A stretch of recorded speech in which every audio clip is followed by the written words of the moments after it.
Good evening, Who Dat Nation, and happy Wednesday, Bayou Blitz family. Thank you for bearing with us for the last couple of weeks. First, I was away. I am Bob Rose. I'm one of your co-hosts to the return of your Bayou Blitz.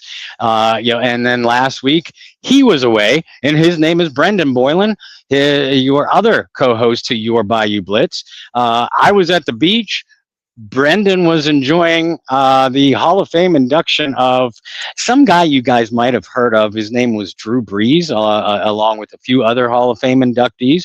Welcome back, Brendan. I hope you and your dad had a great time out in Canton. Yeah, it was a lot of fun. We were there from got in Wednesday night, left Sunday morning.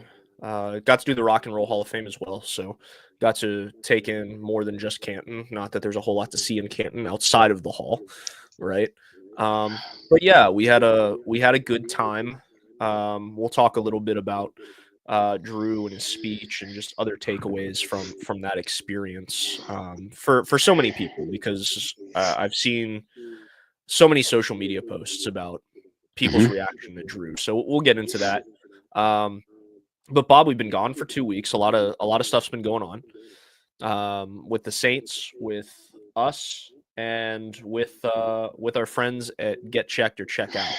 And I feel like we owe them because it's been 2 weeks. Not that we don't we talk about them all the time, but I feel bad now because we've had our vacations, and they want to tell people on how they can benefit a great cause while taking their own vacation.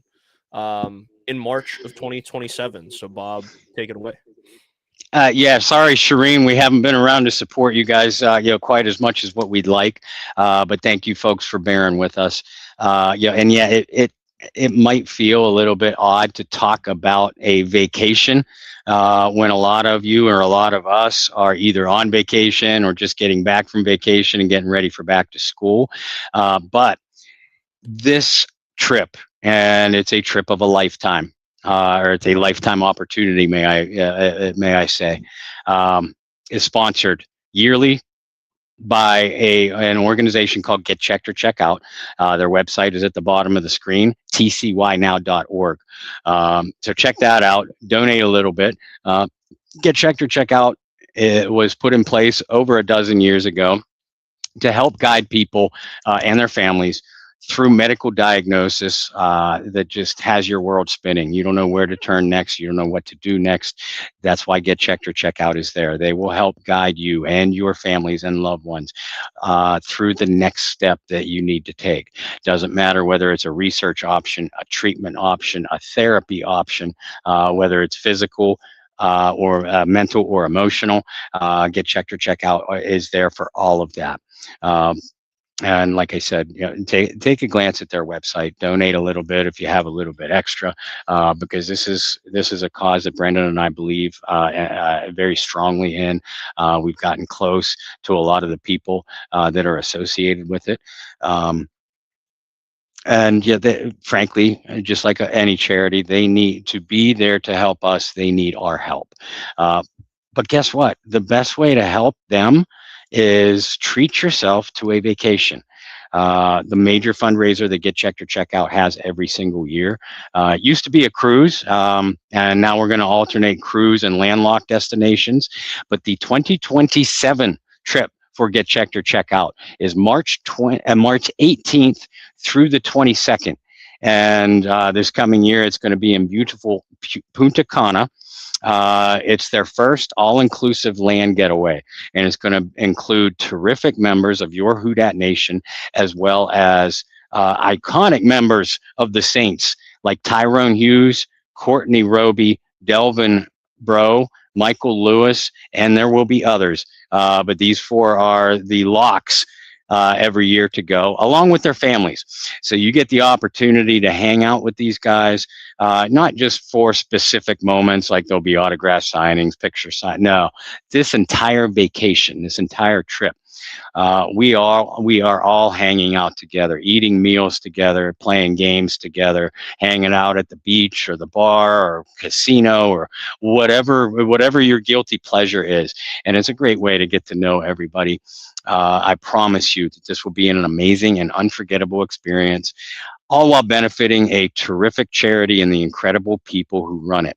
All you need to do to book your spot is contact Mary at 985-516-1530. Again, Mary's number is 985-516-1530. You can also reach out to me via text, direct message, email for all the information.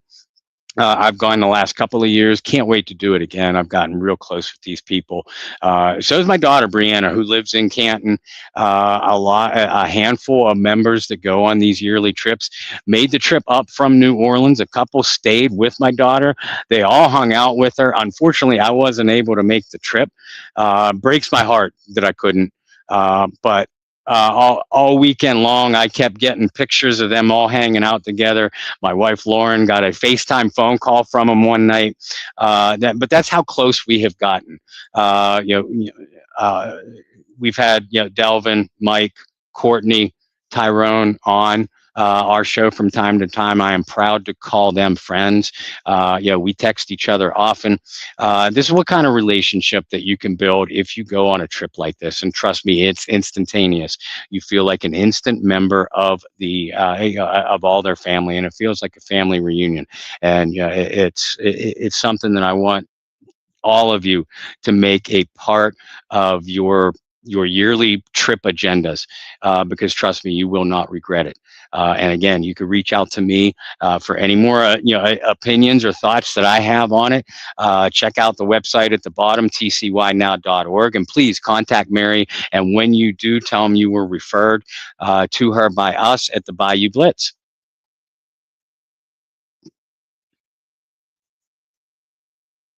Brendan, you're muted. That's what I've been doing with the sniffles, man. I'm sorry. See some familiar faces in the chat. Good to see everybody back with us. So while we've talked about Canton and you brought up Brianna being in the Canton area, let's go ahead and just knock it out before we talk about everything else.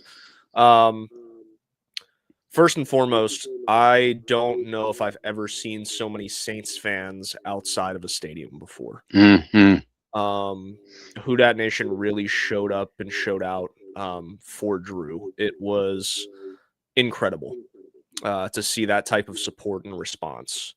I think a lot of it is because, and I don't remember, it was someone on Barstool. I'm sure some of you have seen the somewhat viral video of one of the Barstool hosts breaking a table over this opinion. It was that no player has meant more to their city than Drew Brees has meant to New Orleans.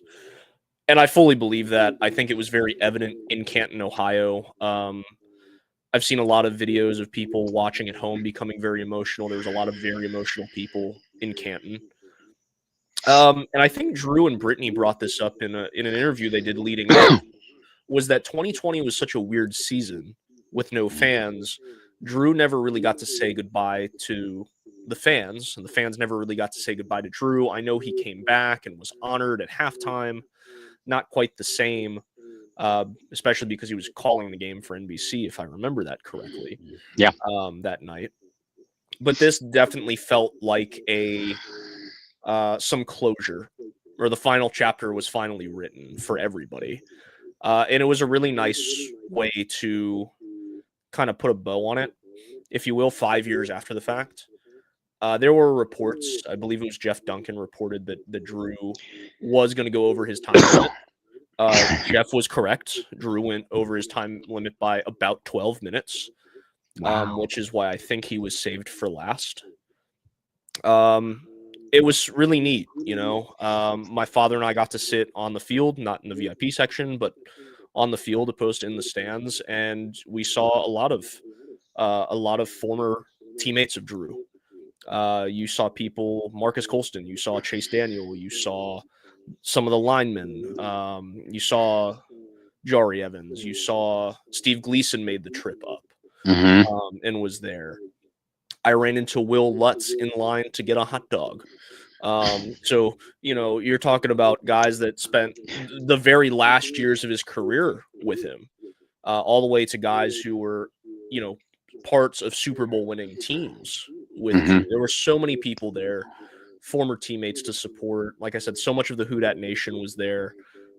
Every Hall of Famer you ran into throughout the week just spoke so highly of Drew and how deserving he was. Jim Kelly told me after the fact that he said something along the lines of like, "Man, Drew did a hell of a job today," Mm-hmm. and it was great to see the response from people. It was great to see how many people came out and supported him for an event like that. And like I said, I think it was a perfect bow on something that has felt kind of, like I said, unclosed for the last 5 years. And that was my experience just being there. Very heavy, very emotional, but I think it was the closure that a lot of people needed. I agree with that. And just watching the ceremony on TV, it was so powerful. I can only imagine how much magnified that power was, in person. Not only that day of the induction, but the entire week, like you described.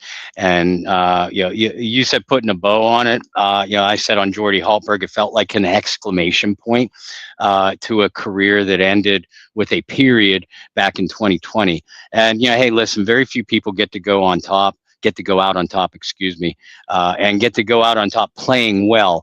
The John Elways, the Jerome Bettises. I know Peyton Manning went out winning a Super Bowl, but he was not playing well.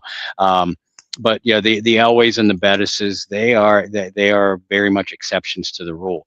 So it's not so much that Drew's career ended with a loss. Many players do. It was just the nature of that loss in the COVID year. It just, as you said, it felt like that not only Drew and his family deserved better, but the fans in the region did too, uh, mainly because of how much that Drew Brees and Brittany and their kids meant to that entire region. And for the people that say that you could make a hard case for no athlete meaning more to not just the franchise, but a region that Drew Brees did. I think that's pretty accurate. I mean, listen, John Elway means everything to the Denver Broncos in that region, but there were other stuff. There has been other stuff in that region. Mario Lemieux and the Pittsburgh Penguins come to mind too. As much as I hate LaWine James, but we know what he meant to the Cleveland Cavaliers. I still think that Drew Brees supersedes that because of the tragedy that he came into as well. And continuing, I know his regular home is no longer in New Orleans, but he still does own a home there, and he's a Who Dat for life, not just by his own admission, but I'm a strong believer in actions will take the place of words every time. And his actions whenever he's with anything that has to do with the New Orleans Saints or just getting together with a teammate, or how teammates and former teammates speak of him, that tells you all you need to know. And I just the power that this felt like it injected. It felt like finally a deserving exclamation and bow, at the end of a deserving career and a deserving human being. Absolutely. Absolutely. And just to expand on that, this last point before we move on to the current state of the New Orleans Saints is what you said. You can point towards different athletes in different sports or the same sport and talk about how much they meant to a franchise or to a city. But for Drew to come to New Orleans a year post Katrina,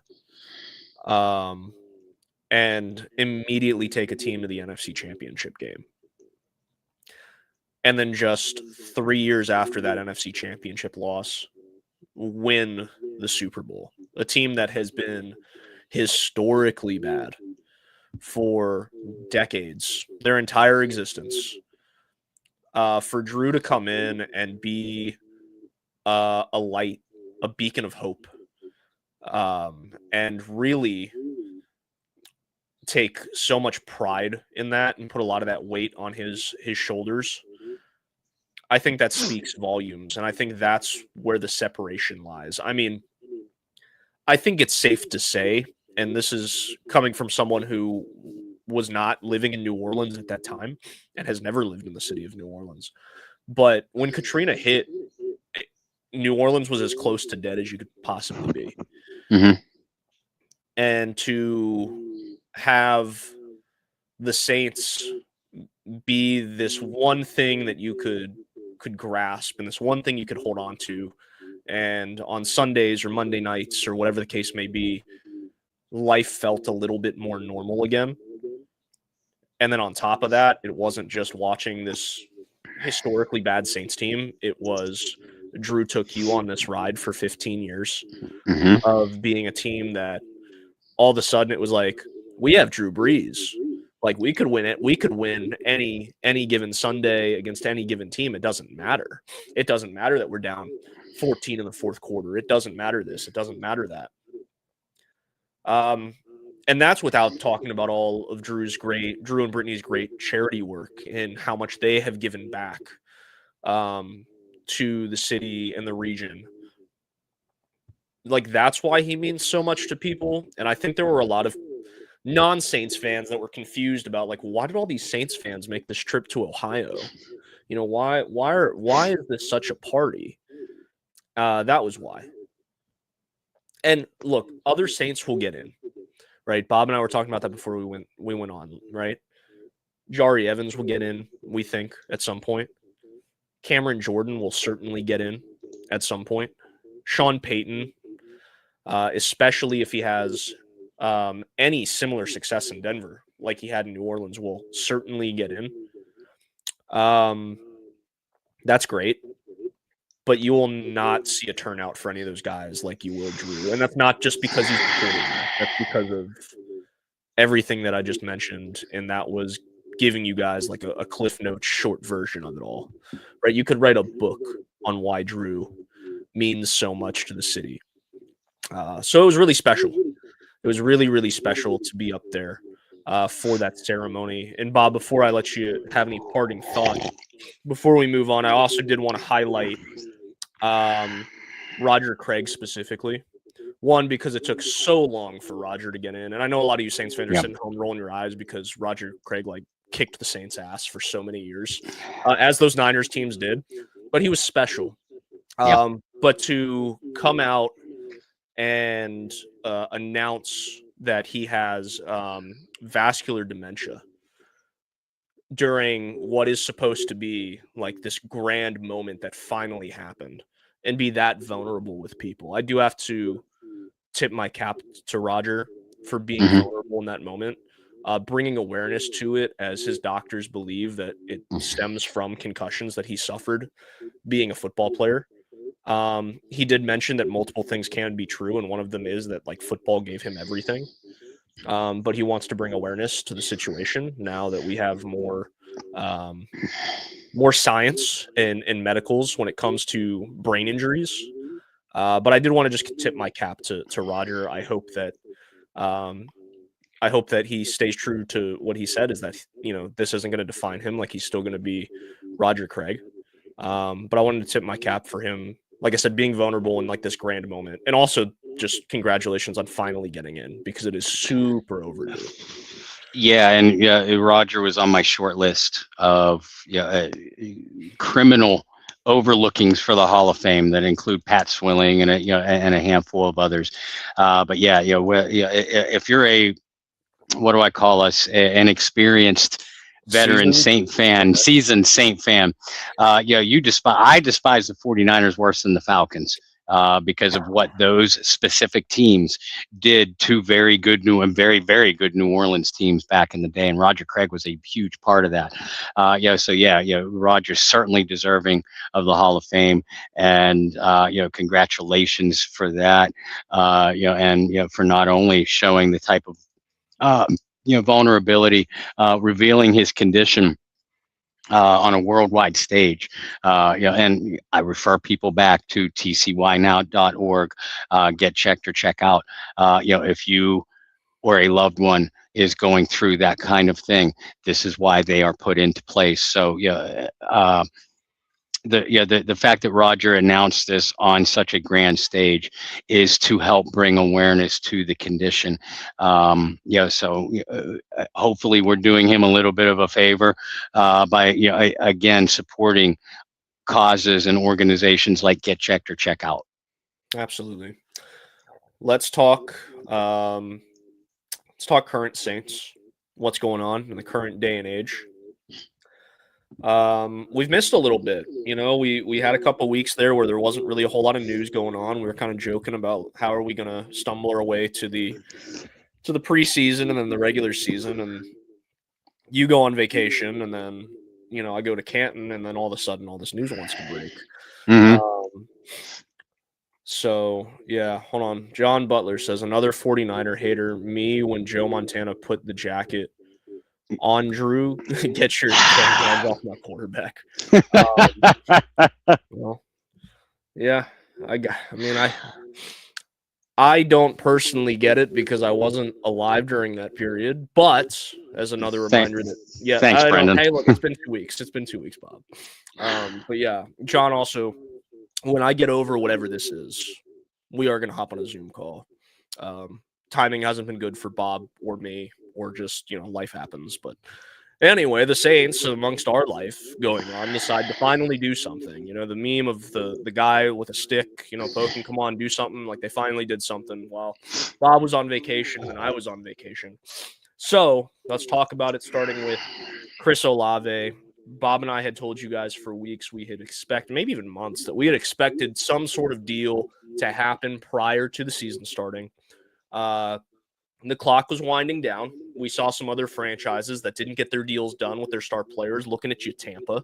How about that? Like, Baker Mayfield just calling them out in the press. Like, that's not good.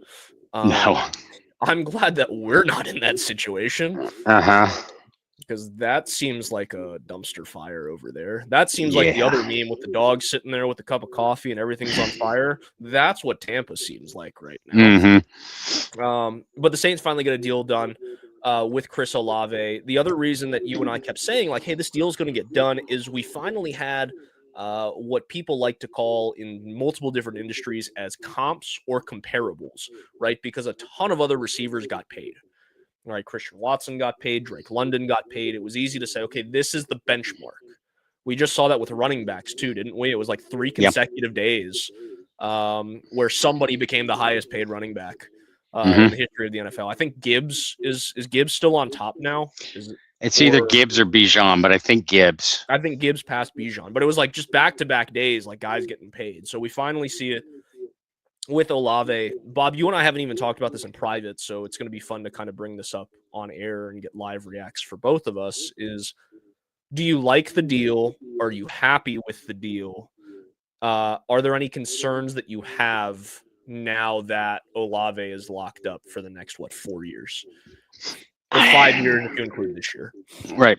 The only concern I have is Chris Olave's concussion health. That's going to be a concern as long as he plays football. But that aside, I do like the deal. I've always been a strong proponent of you lock up your young stars as soon as you can. And then you play salary cap shuffle however you need to, for the rest of the time. Because this isn't going out and taking a gamble on a big free agent signing for someone that's on the market who might be on the tail end of their career, et cetera, et cetera. This is a guy that that you drafted, that you grew, that you developed, that knows your system, that knows your quarterback, has a good relationship with your quarterback. Of course, you sign him, and the deal itself, a relative bargain. Considering that Zay Flowers, signed, down in Baltimore, Zay Flowers signed shortly after that to a larger deal, and Chris Olave is 3 times the receiver that Zay Flowers is.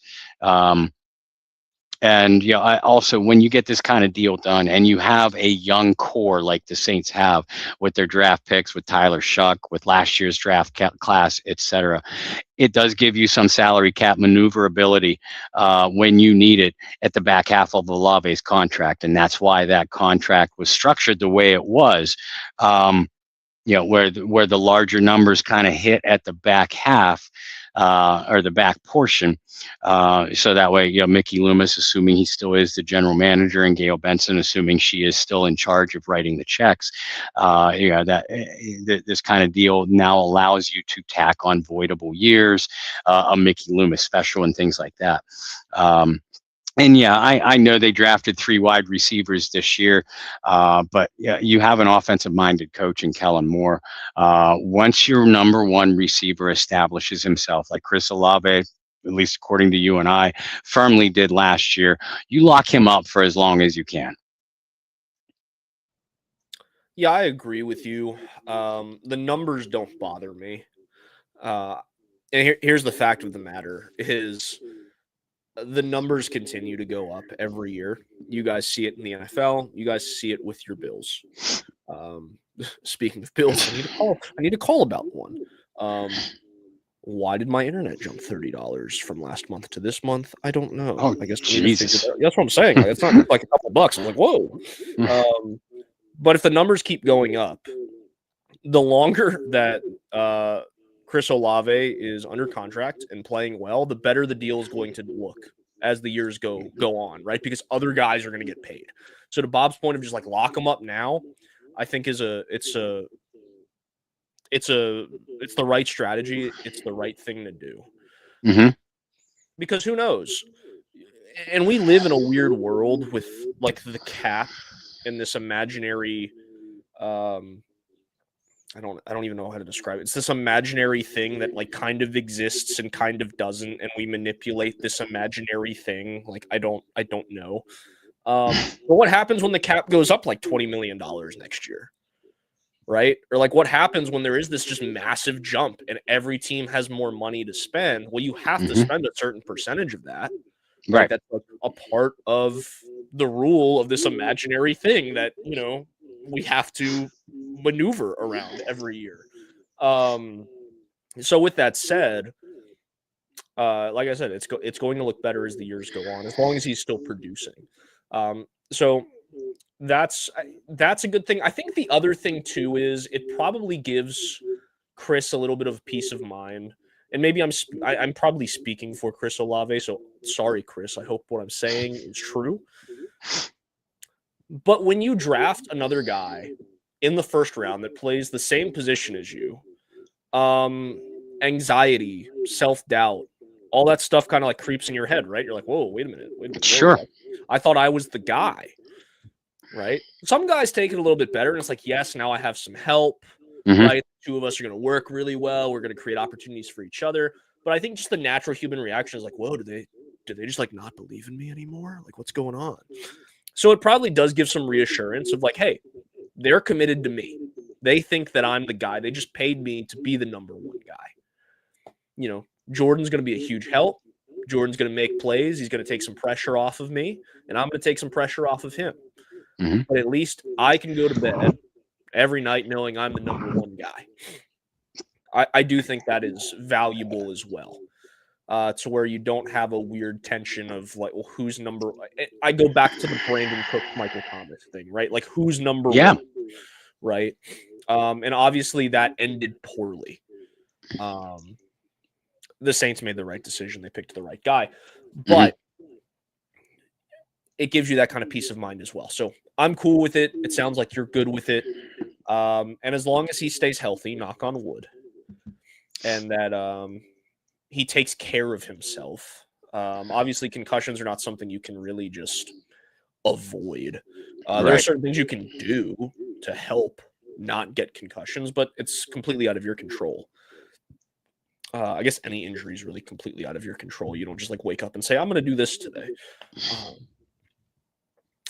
Talking about injuries, we do have a couple season-ending injuries already.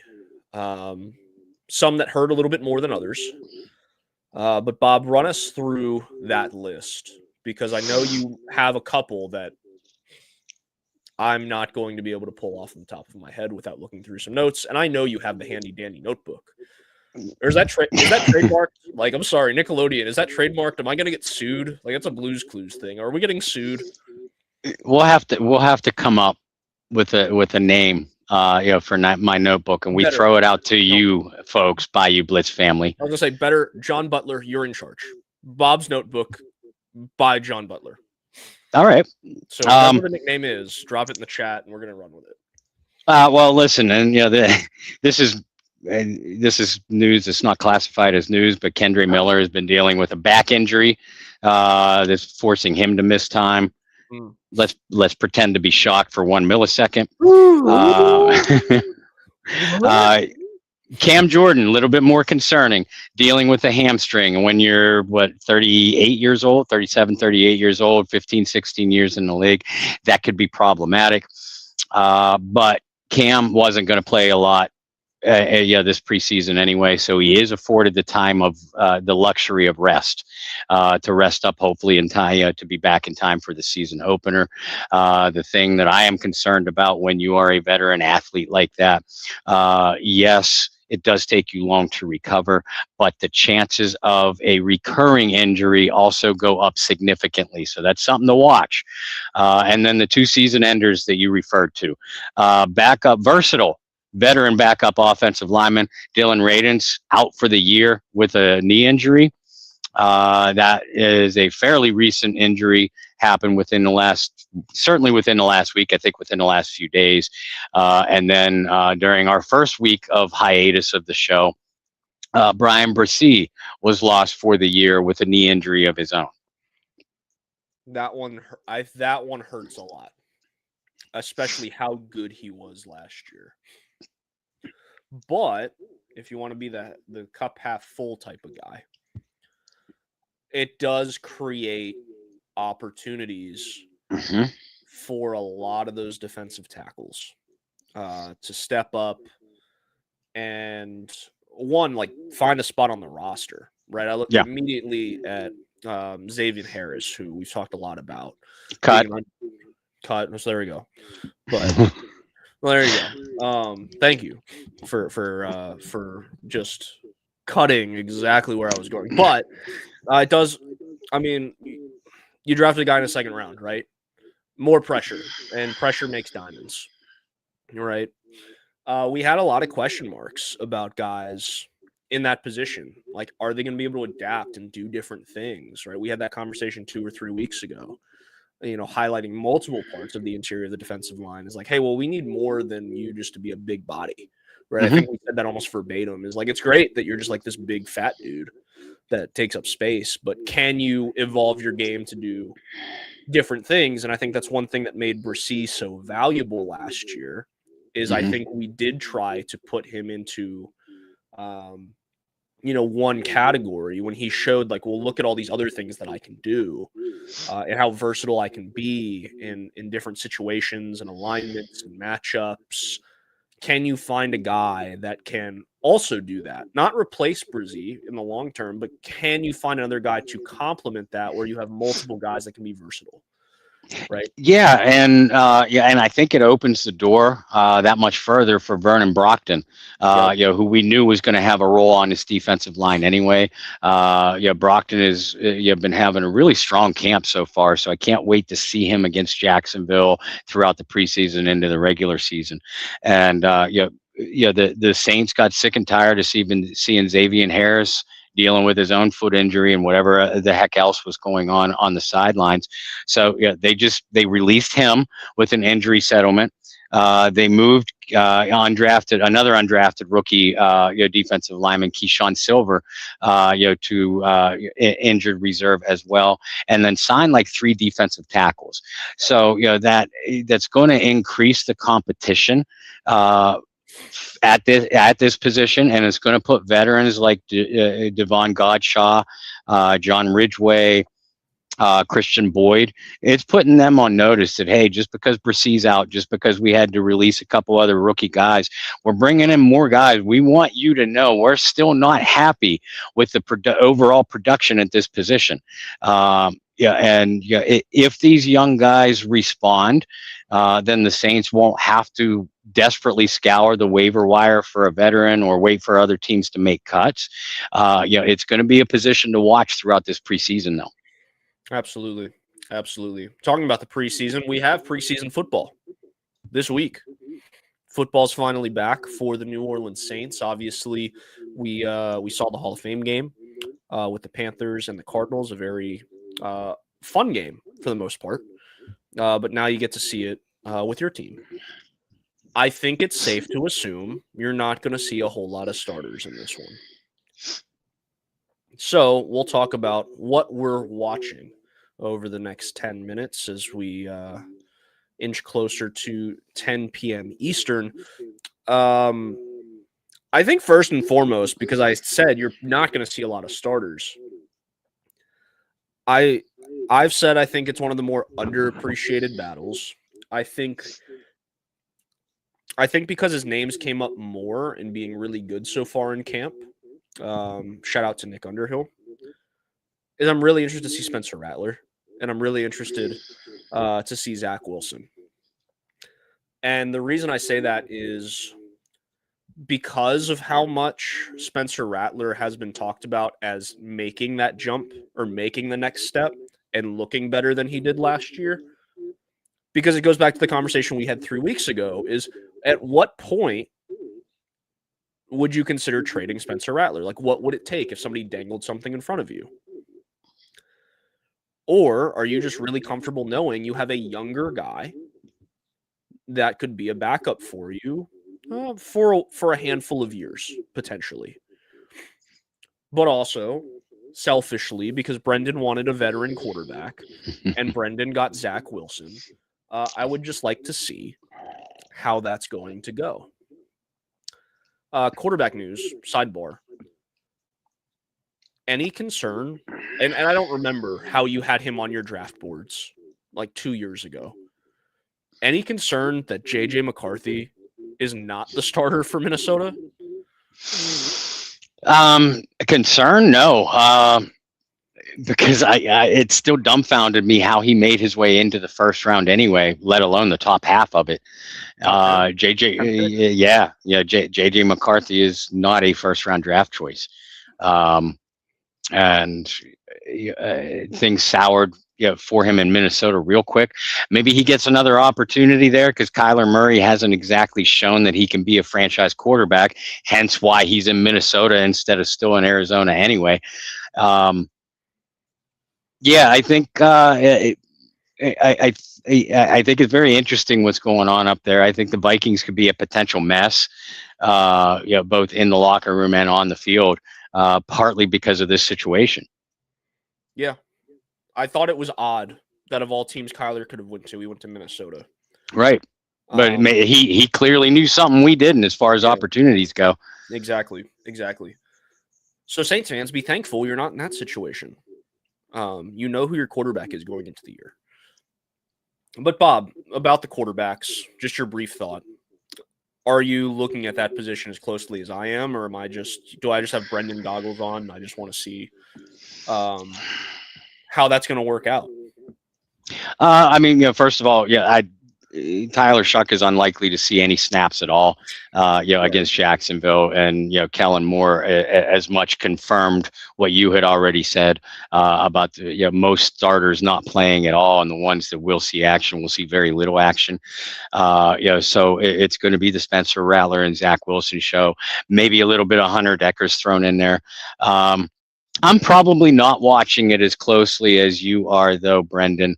Other than the fact that whoever is running the show, Rattler likely gets to start. Wilson will probably see the bulk of the middle of the game, and then Decker's probably coming in to mop up. But whatever the pecking order is, I do want to see some crisp play out of them. Because if you don't get that, then you don't really get to see what your wide receiver depth, what your tight end depth is going to be like. And since those are positions I'm going to be watching much closer than the quarterback, mainly because Shuck is the unquestioned starter here. And you do think that you have at least a solid backup in Rattler.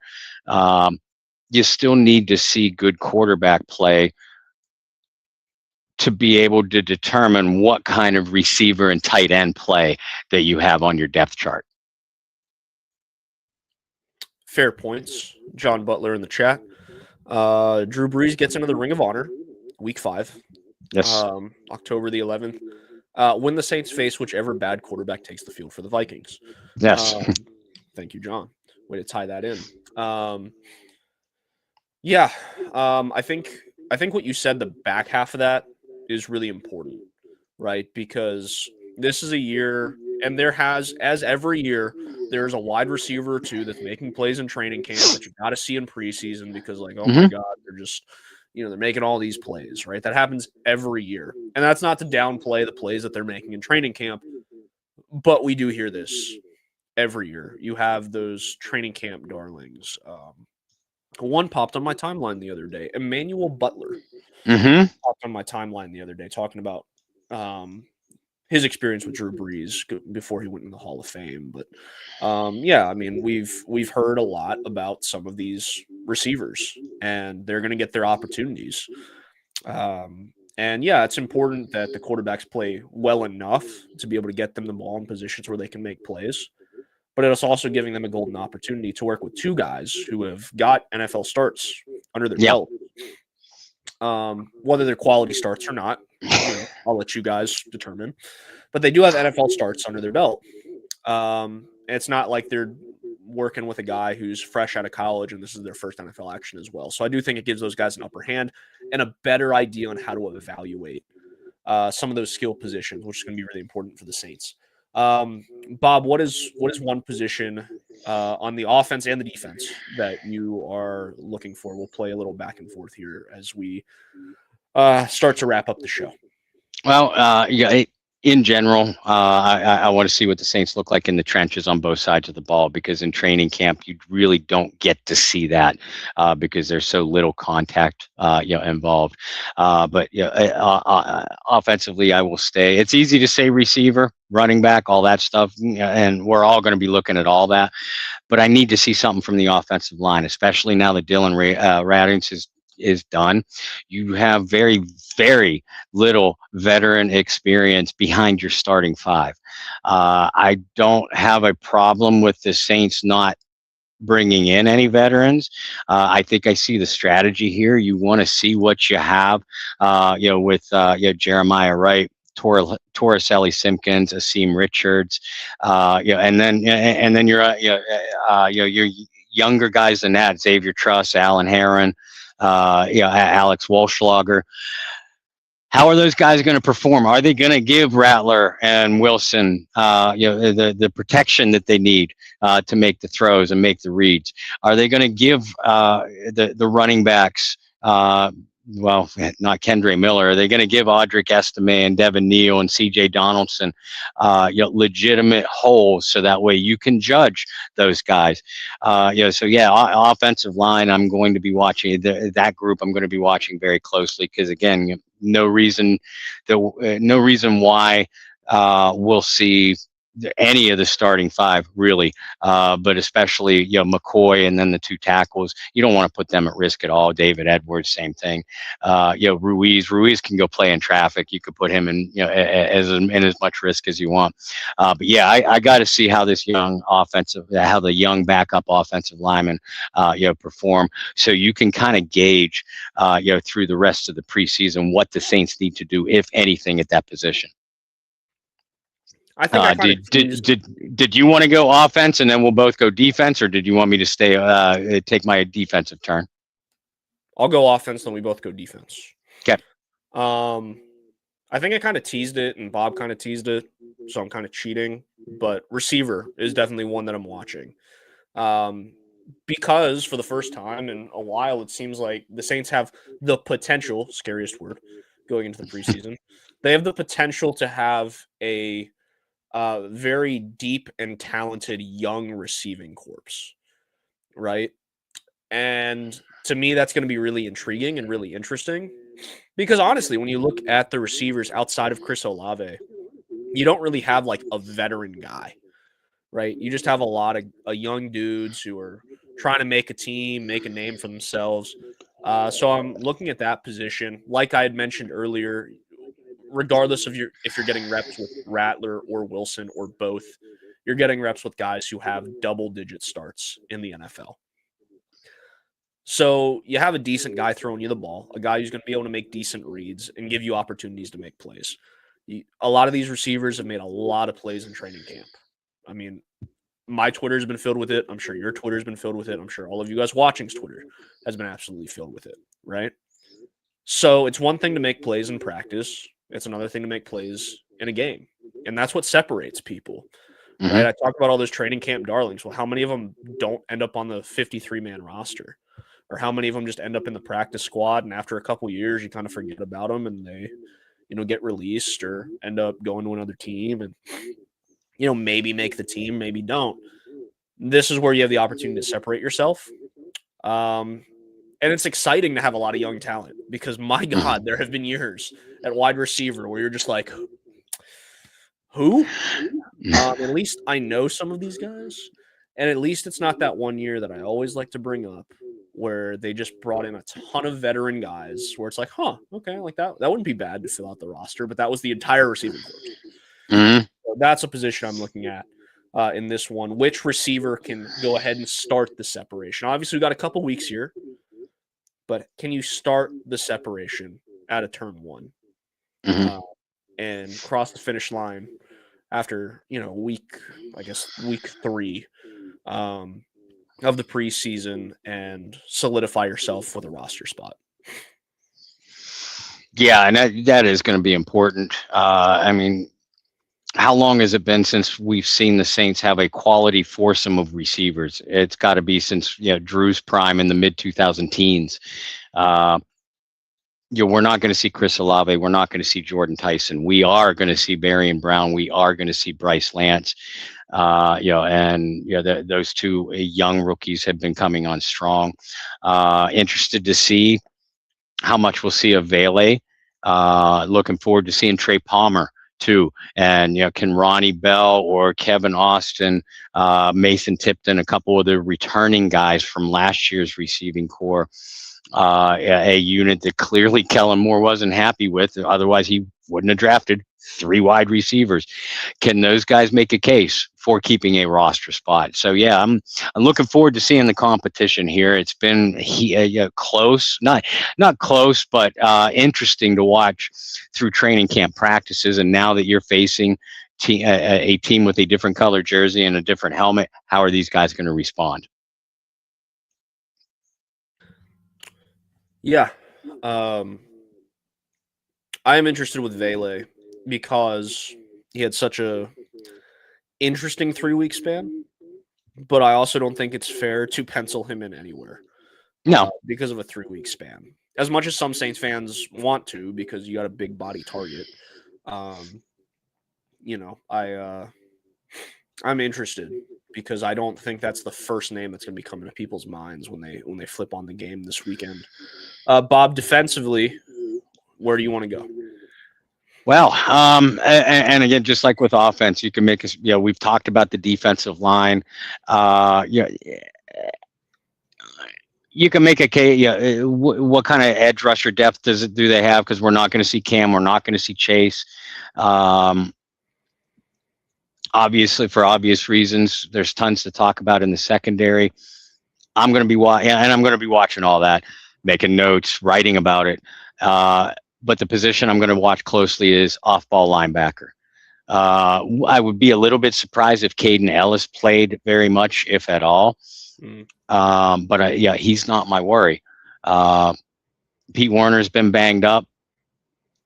He may not play. We are all waiting for Danny Stutzman to take that next step in his development. We need Danny Stutzman to take that next step in his development. Isaiah Stallbird's been making plays all over the place, in training camp. You know, I'm a big Stallbird guy.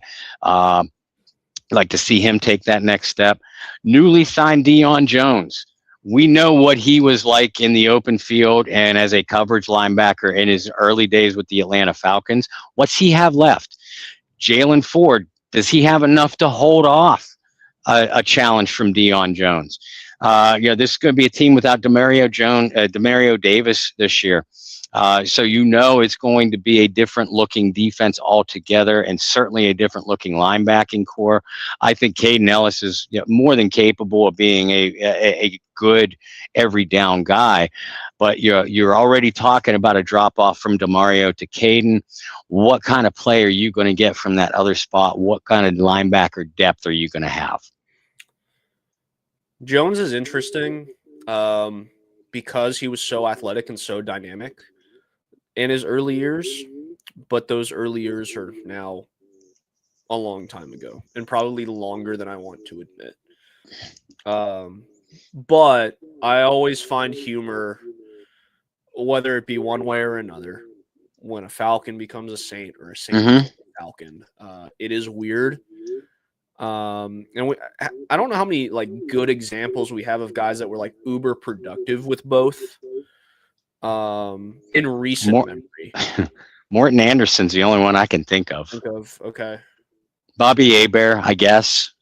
Yeah, I'd say I'd put Hebert in that category. I don't like him, but Lofton put up 100 tackles with both teams. I know you don't like him, but that is productive. All right. I know you're okay. I mean, the stats say he was productive by Phil. You're right. Right. I mean, 100 tackles, 80 of them were 15 yards down the field, but whatever. Hey, they were tackles. They count, right? I can't really think of any. Morton, but Horn was not effective that year in Atlanta. But he was a locker room guy that year. His sole purpose was to help the growth of Roddy White, and that was about it. Anyway, for me, I was going to go linebacker.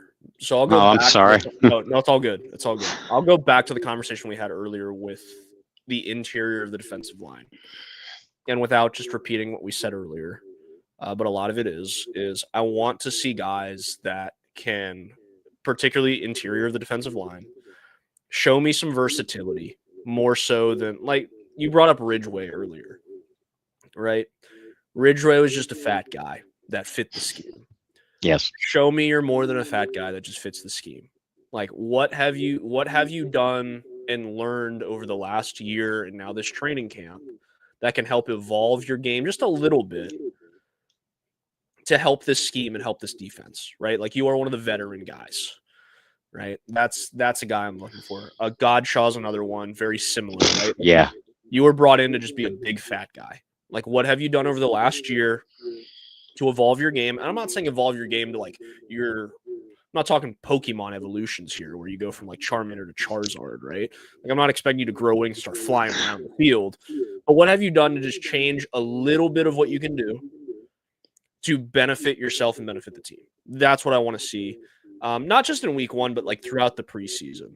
But specifically right out the gate, I would like to see something a little different than just going, oh, I can find him on tape every single play doing the same exact thing. You're just fighting with the center or you're fighting with the guard. You're not really getting a whole lot of push. Occasionally you'll get a tackle here, you get a tackle there, but you're not really impacting the game outside of just being a body. That's what I want to see from the interior of the defensive line. And again, and just like we talked about with receiver, it's obvious that the Saints were extremely unhappy with that spot this offseason because they brought in so many new names. And, granted, a lot of them outside of Kristen Miller, a lot of them were undrafted guys. But still, that tells us that they wanted to, at the very least, make hope for improvement in the middle of that defense. And let's face reality too, especially in a 3-4 base scheme. The linebackers look a hell of a lot better when the guys up in front of them are doing their jobs well. So one hand can pat the other in this instance. Yeah, absolutely. Well, Bob, before we close out, we have to go with players that the Saints brought in that you had high hopes for that did not work out. And I have one little tease because I was reminded of him during my trip in Canton. I don't think we've brought him up yet. We might have. We got to keep a list of this, but you go ahead, Bob. Your guy that the Saints brought in that you were super excited for that either sucked, didn't work out, got hurt, whatever. And if you guys follow my work at the Saints Wire, this time of year I do a jersey countdown and a player of the day. And I know this one's going to get some hate from a lot of people, but I stand by my opinion. Tyrann Mathieu. And today was the history of the number 32. And it's not that Mathieu was awful, but he came in with such high expectations.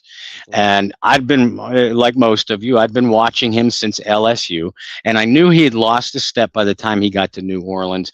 But I did think to myself, I'm like, okay, the Saints are getting a more athletic playmaker than what they had in Malcolm Jenkins. Who was, I like to call Jenkins cement feet. Because while he rocked your world as a hitter, didn't have much range. So I thought to myself, I'm like, okay, you're now getting a player in Mathieu that has very good instincts, very good range. He'd lost a little bit of that range, but what infuriated me in watching Tyrann Mathieu play was, as our friend Tyrone Hughes put it all the time with this man, he made nothing but business decisions on the field. I remember covering a game when they were up here playing the Pittsburgh Steelers, and it was a Kenny Pickett naked bootleg where Kenny got into open space. Tyrann had 3 opportunities to bring him down and shied away from a blocker, shied away from contact. And I was seeing that kind of thing out of Tyrann Mathieu every single week. I won't lie, I was happy when Tyrann Mathieu retired. I know that's going to piss off a lot of people, but yeah. It's fair analysis, right? We talked about it a lot. I was excited when Tyrann got here. I don't think he was awful. I don't think he was great. Like, I thought he was decent. He was okay. And I think that a lot of people had their rose-tinted glasses on because, Louisiana zone. He made some plays, right? There's other plays he didn't make, but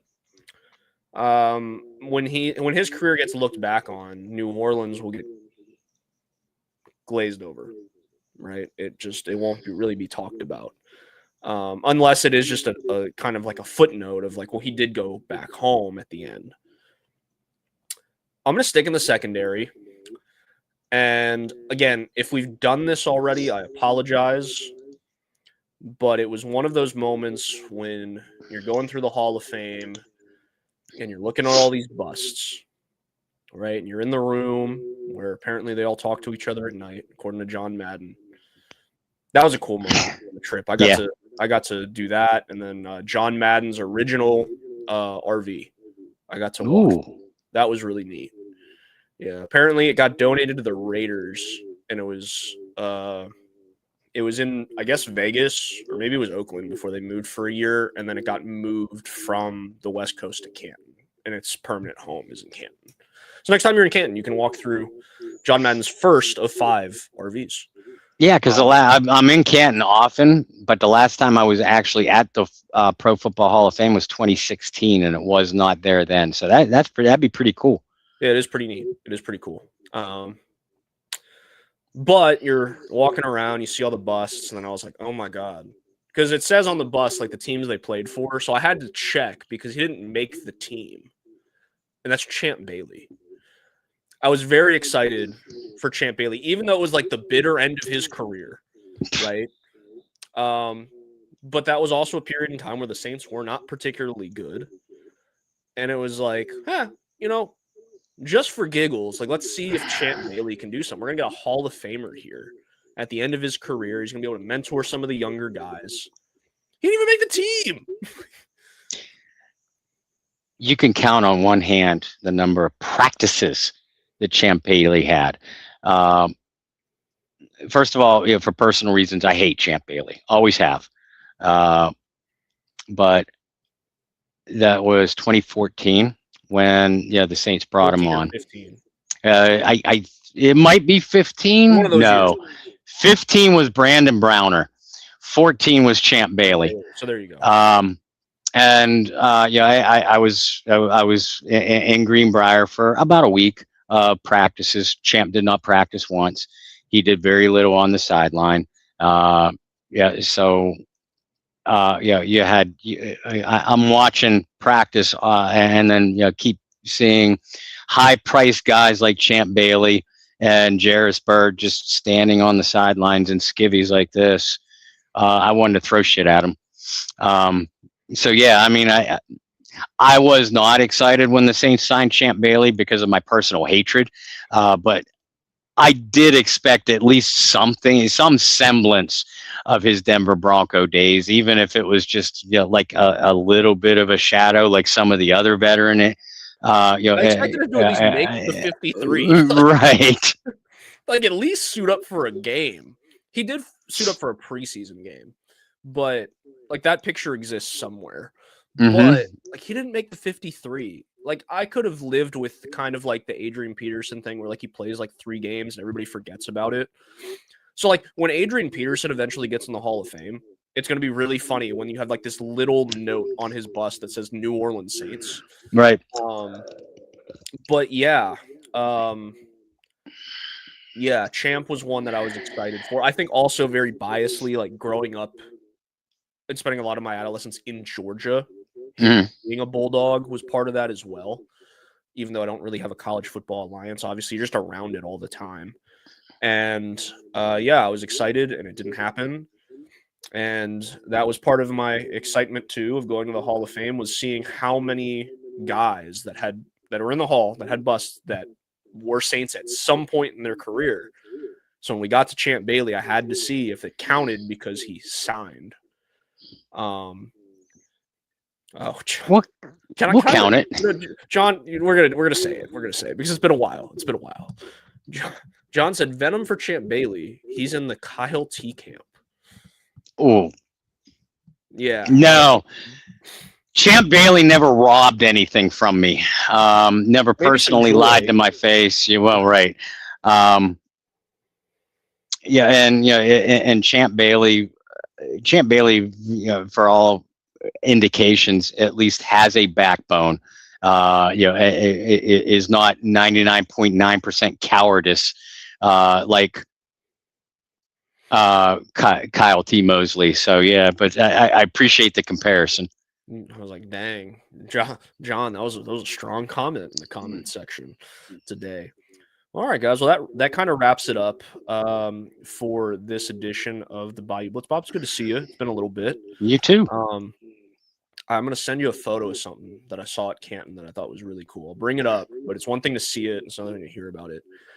For those of you who've never been to the Hall of Fame, this was my first time. Right when you walk in, there is a dedicated room just to the class that's going in, right? So as soon as you walk through, the first thing you see is stuff for Drew, Vinatieri, Larry Fitz, Roger Craig, and Luke Kuechly. So we picked the worst day to go in terms of like the crowd, right? We went right after the Hall of Fame walk, so I think everybody had the same idea as us, is like, we'll go to the walk, then we'll do the Hall. So you're just kind of like inching your way through. And we start in that room, and the first thing we see of Drew Brees was a jersey from 2011. when he broke Dan Marino's single season Mm-hmm. passing record. And I took a picture of it because my first thought was like Bob and I's favorite year. Mm-hmm. But then you go and you read it closer, and it's like this was the jersey that was worn December 26, 2011, Mm-hmm. when he broke the passing record in the Superdome against the Atlanta Falcons. And I said, whoa, wait a minute. And then it like clicked with me, and I was like, this is the first time that I've seen this jersey since 2011. But I have the backup jersey for that game here at my house. Nice. Sitting in the same room as me. And I was like, whoa, that's cool. So I took a picture of that, and I found the old picture, and I kind of put them side by side, and I was like, wow, like they are like identical. But I had the backup jersey for that game, or what's called the issued jersey. So that was pretty cool. I'll have to send you a picture of those side by side. Yeah, cool. It was really neat. I definitely recommend anybody that gets a chance to go. It really is football heaven. It is legit. Bob, I'll tell you, he's got a daughter that lives there. But Bob, next time a St. Goat's in, we're gonna make sure you make the trip from Pittsburgh over, and all hang out. John, I know you were wanting to go and you weren't able to go, but we'll all be getting together. Jerry in the chat as well. At some point, I got to actually meet all of you guys face to face, and the easiest way to do that is, you want to take it away, or do you want me to say it? The easiest way to do that is reserve your spot now on the 2027 Get Checked or Check Out Saints trip. March 18th through 22nd of 2027 in Punta Cana. You get to join us. You get to meet new people. You get to hang out with former Saints greats and their families, and you get to do so from the 18th through the 22nd. No specific times or days, meals, beach hangouts, bar hangouts, whatever. Every step of the way we are together. And yeah, so no, we don't have to wait for a Saint to make the Pro Football Hall of Fame. We get to hang out on a yearly basis, at least once a year doing this. The next one coming up, March 18th through the 22nd. Contact Mary, 985-516-1530. If you missed that, contact me. I will get you in touch with Mary, and make sure you check out that Get Checked or Check Out website at tcynow.org. But again, the easiest way to help them is to treat yourself to this unforgettable trip. And the easiest way to see Bob in person and me in person as well. Looking forward to that trip. I need to talk to Mary in the upcoming week as well. Maybe when the sinus stuff's gone, so I don't just scare her away. So thank you guys for dealing with that with me. Thank you guys for putting up with us and vacation time for both of us. You can follow Bob Rose over on Twitter. It's right there at the bottom, at BobbyR2613. I'm going to see if I can remember all this, but he's over with the Saints Wire. Follow him. Follow John Sigler and all of the wonderful cats over there. They are a USA Today publication. You can go to USA Today, go to NFL and toggle your way to Saints, or you can just find them on the Saints Wire, wherever you have social media. For myself, you can follow me at BT Boylan. I've been a little bit more quiet on social media lately. That is on purpose. Sometimes it is good to step away and take a break from everything. But shoot me a DM. I still get them. But you can follow me there as well. So until next week, I hope you guys find some peace, spread love, practice positivity. And thank you guys so much for tuning in to the Bayou Blitz. See you next week.